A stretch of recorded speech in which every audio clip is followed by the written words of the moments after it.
नमस्कार दोस्तों, test and life with प्रीति में आपका स्वागत है। दोस्तों, महिलाओं में अक्सर कमर दर्द, पैर दर्द, थकान, कमजोरी की शिकायत रहती है। दोस्तों, बस एक लड्डू, दिन में सिर्फ एक लड्डू खाना है, जिससे कि आपकी बहुत सारी तकलीफ़ों का निवारण हो सकता है।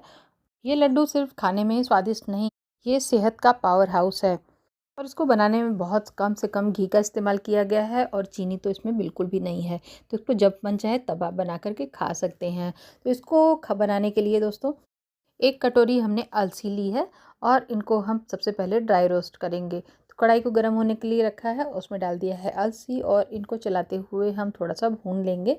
बहुत ज़्यादा नहीं भूनना है, बस इसमें चट-चट की आवाज़ आने लगे, बस उतना ही तक इसको हमें भूनना है। दोस्तों, अलसी में जैसा कि आपको मालूम है ओमेगा 3 होता है, जो हमारे हार्ट के लिए बहुत अच्छा रहता है और इसके अंदर का हेल्दी फैट हमारे शरीर के लिए बहुत ही बढ़िया रहता है।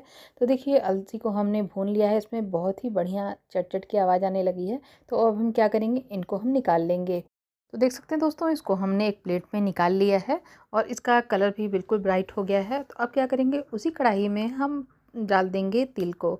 तिल हमारी हड्डियों के लिए बहुत ही अच्छा रहता है, इसमें कैल्शियम की मात्रा बहुत ज़्यादा होती है और ये मैग्नीशियम का भी अच्छा स्रोत है। इससे हड्डियाँ मजबूत होती हैं और साथ ही जोड़ों के दर्द को भी ठीक करने में ये फ़ायदेमंद है। तो देखिए, तिल भी हमारा अच्छे से भुन गया है दोस्तों।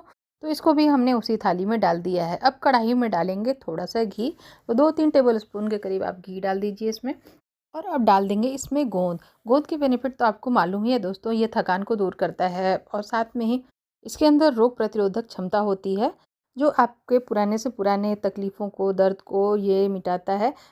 घी में डालते ही देखिए ये बिल्कुल फूल जाता है और ये बड़ा-बड़ा हो जाता है, तो इसको अच्छे से फ्राई करिए, क्योंकि अंदर में अगर ये कच्चा रह गया तो अंदर से ये कड़ा हो जाता है और खाने में फिर अच्छा नहीं लगता है लड्डुओं में। तो इसको देखिए हमने इस तरह से निकाल लिया है एक प्लेट में, इसको भी फ्राई करके। तो दोस्तों, सेम कढ़ाई में देखिए हमने घी डाल दिया है और डाल देंगे उसमें बादाम और थोड़े से काजू। इनको भी हल्का सा रोस्ट करना है, बहुत ज़्यादा इसका डार्क कलर नहीं आना चाहिए। हल्का सा रोस्ट कर दें जिससे ये बढ़िया कुरकुरा हो जाए और इनको थोड़ा सा फ्राई करने के बाद इनको हम फिर एक प्लेट में इस तरह से निकाल लेंगे और जो थोड़े से घी बचे हुए हैं उसमें हम मखाना डाल देंगे। तो आप सारी चीज़ों को अपने टेस्ट के हिसाब से कम ज़्यादा कर सकते हैं, जैसा आपको पसंद हो, और इनको डाल करके अच्छे से भून लेंगे। वैसे मैंने 1 कप मखाना डाला था इसमें और इनको देखिए इस तरह से अगर आप दबाएंगे ना, तो ये अगर फूट जाए आसानी से तो समझ लीजिए मखाना बहुत अच्छे से रोस्ट हो गया है। मैंने देखिए इसको फ्राई नहीं किया है, बिल्कुल रोस्ट किया है थोड़े से घी में। तो अब इनको भी काजू वाले प्लेट में हम इनको निकाल लेंगे इस तरीके से। और ये मेरे पास थोड़े से सीड्स थे, इसमें पंपकिन सीड्स और सनफ्लावर सीड्स, बहुत सारे सीड्स का मिक्स सीड्स आते हैं, उनका ये थोड़ा सा मेरे पास था, तो वो भी मैं इसमें डाल दे रही हूँ। बिल्कुल ऑप्शनल है, आपका मन हो तो डालिए, आपके पास हो तो डालिए, ना हो तो इसको स्किप कर सकते हैं। मेरे पास थे तो मैंने इसमें डाल दिया है। सीड्स भी ओमेगा 3 के अच्छे सोर्स होते हैं इसमें, तो आपके पास हो तो ज़रूर डालिए। और देखिए यहाँ हमने 1 चम्मच घी डाला है और इसमें डाला है पॉपी सीड्स और इनको भी डाल करके थोड़ा सा इसमें अच्छे से घी में थोड़ा सा भून लेंगे, बहुत ज़रा सा, और उसके बाद इसमें डाल देंगे नारियल का, जो नारियल घिस करके मैंने इसमें डाला है। आपके पास डेसिकेटेड नारियल हो तो उनको भी डाल दीजिए, या फिर ऐसे नारियल हो तो उनको मिक्सी में चला करके आप इस तरह से उसका चूरा बना सकते हैं। और इनको डाल करके मैंने ज़रा सा बिल्कुल हल्का सा, हल्का गुलाबी रंग या हल्का कच्चापन दूर होने तक इनको हम पका लेंगे और उसके बाद इनको हम निकाल लेंगे। पॉपी सीड्स के साथ इसको डालने से जो पॉपी सीड्स होते हैं वो भी कढ़ाई से नारियल के साथ अच्छे से मिक्स होकर के निकल जाते हैं, इसका यही फ़ायदा होता है।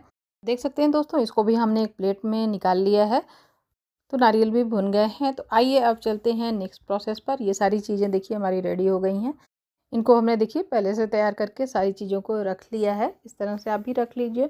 और उसके बाद अब लीजिए एक मिक्सर का जार और बारी-बारी सारी चीज़ों को हम ग्राइंड करना स्टार्ट करेंगे। तो सबसे पहले देखिए मैंने अलसी और तिल जो है उनको जो रोस्ट करके रखा था उनको इसमें डाल दिया है और इसका एक दरदरा सा पाउडर बनाएंगे, बहुत ज़्यादा इसका पीसेंगे नहीं, इसको एक दरदरा सा इसको पीस करके तैयार करेंगे। और देख सकते हैं दोस्तों, बहुत बढ़िया से पीस गया है ये। इसको हम अब एक गहरे बर्तन में इस तरीके से निकाल लेंगे। इसी में सारी चीज़ों को मिक्स करना है, इसलिए बर्तन थोड़ा सा बड़ा चूज़ करिए और उसी में इन सारी चीज़ों को निकालते हुए इसमें रखते जाइए। बारीक है रोस्ट किए हुए सीड्स की, पम्पकिन सीड वगैरह जो थे उनको हमने भी इस तरीके से ग्राइंड कर लिया है और उनको भी इसमें डालते जाएंगे। सारी चीज़ों को बहुत ज़्यादा नहीं पीसना है हमें, इसका दरदरा सा ही हमें पाउडर बनाना है। और अब बारी है गोंद की। तो गोंद को हम पल्स मोड पे चलाएंगे, थोड़ा थोड़ा इसको चलाते बंद करते हुए मिक्सी को हम इस तरीके से चलाएंगे, जिससे कि इसका एकदम से पाउडर नहीं बनेगा। और ये भी देखिए इस तरह से दरदरा सा थोड़ा सा वो हो जाएगा। और जो ना पिस पाए उसको इस तरह से हाथों से भी आप क्रश करके इसको मिला सकते हैं। और अब बारी है मखाने की। तो मखाना दोस्तों, मखाने का भी इस तरह से हमने एक दरदरा सा पाउडर देखिए ये बना लिया है। इस तरीके से इसका हुआ है पाउडर बन करके तैयार। और इनको भी अब हम उसी में डालते जाएंगे। दोस्तों, मखाने के अपने फ़ायदे हैं। मखाने में कैल्शियम भरपूर मात्रा में होता है, प्रोटीन होता है, तो इसको भी हमने इसमें डाला है। और साथ में देखिए ड्राई फ्रूट भी डाला है। ड्राई फ्रूट का तो फ़ायदा सबको पता ही है, ये कितना सेहतमंद होता है। हमें ज़रूर खाना चाहिए ड्राई फ्रूट। एक एज के बाद तो इन सब सारी चीज़ों की ज़रूरत तो हो ही जाती है। जब हम यंग होते हैं तो हमें इन चीज़ों की ज़रूरत नहीं महसूस होती है। खाना तो सबको चाहिए। और देखिए हमने इसमें नारियल और ये जो पॉपी सीड के जो बीज थे वो भी हमने इसमें रोस्ट करके डाल दिए हैं। सारी चीज़ों को देखिए अच्छे से मिक्स कर लिया है। तो मैं बोल रही थी कि एक एज के बाद हमें इन सारी चीज़ों को खाने की ज़रूरत पड़ती है। जब हमारे एज बढ़ते हैं, हम 40s में होते हैं या 40+ होते हैं, हमारी हड्डियों से कैल्शियम की कमी होने लगती है, हमारे बाल झड़ने लगते हैं, तो हमें इन सब चीज़ों की बहुत ज़्यादा ज़रूरत पड़ती है। ओमेगा 3 की ज़रूरत पड़ती है, कैल्शियम की ज़रूरत पड़ती है, अलग से एक्स्ट्रा इन सारी चीज़ों को लेने की ज़रूरत पड़ती है हमें, जिससे कि हम अपने बॉडी को अच्छे से चला सकें, अपने काम को खुद से बहुत अच्छे से एक उम्र तक करते रहें, किसी की हमें हेल्प लेने की ज़रूरत ना पड़े, हमें कमज़ोरी ना हो।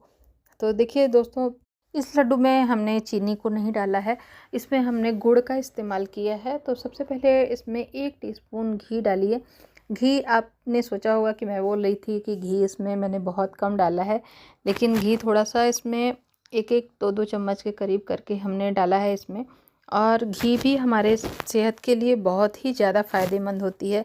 एक उम्र के बाद हमारे बाल, स्किन सब खराब होने लगते हैं। घी उसमें बहुत फ़ायदा करता है, त्वचा के लिए, बालों के लिए बहुत ही फ़ायदेमंद है। रोग प्रतिरोधक क्षमता होती है, पाचन में भी अच्छा रहता है।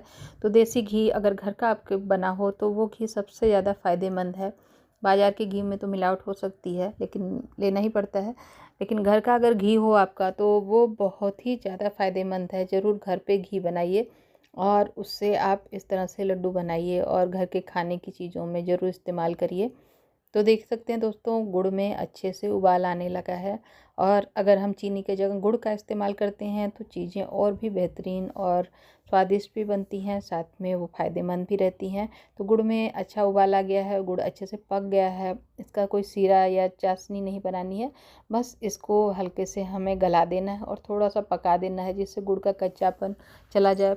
और इसको हमको इसमें डाल करके अच्छे से मिक्स करना है। इस समय गुड़ गर्म है, इसलिए हाथों से मत मिक्स करिए इसको। इस तरह से चम्मच की मदद से इसको अच्छे से इस तरह से मिक्स कर लीजिए। जब ये थोड़ा सा ठंडा हो जाए और हाथों के छूने लायक हो जाए थोड़ा सा, तभी इसको हाथों से छूइए और इस तरह से हाथों से मिलाते हुए इसको अच्छे से, जब हल्का हल्का सा गर्म ही रहे तभी लड्डू बनाने की कोशिश करिए, वरना ये सेट होने लगते हैं, थोड़े से भरभरे से हो जाते हैं। अगर ऐसा हो जाए तो कोई बात नहीं, थोड़ा सा इसको आप गर्म करके और हल्का सा फिर से आप इसको बना सकते हैं। या गुड़ का सीरा कम लग रहा हो तो उसको भी थोड़ा सा और डाल करके इसमें मिक्स कर सकते हैं, फिर थोड़े और घी का इस्तेमाल कर सकते हैं। तो दोस्तों, जैसा साइज़ आपको पसंद हो, बड़ा या छोटा, उस तरीके से इसको आप बना सकते हैं। मैं यहाँ मीडियम छोटे साइज़ के लड्डू बना रही हूँ।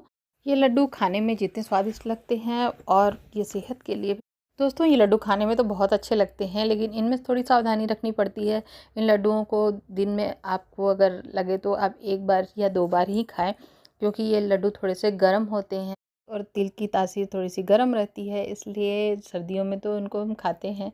बाकी मौसम में इसका एक ही इस्तेमाल करें तो ज़्यादा अच्छा है, आपकी सेहत के लिए बहुत ही ज़्यादा फ़ायदेमंद होगी। तो दोस्तों, वीडियो पसंद आती हो तो प्लीज़ लाइक करिएगा, फैमिली फ्रेंड में शेयर करिए और चैनल पे नए हैं तो सब्सक्राइब करना बिल्कुल ना भूलिए। फिर मिलते हैं इसी तरह के नए इंटरेस्टिंग वीडियो के साथ, तब तक के लिए दोस्तों बाय बाय, टेक केयर।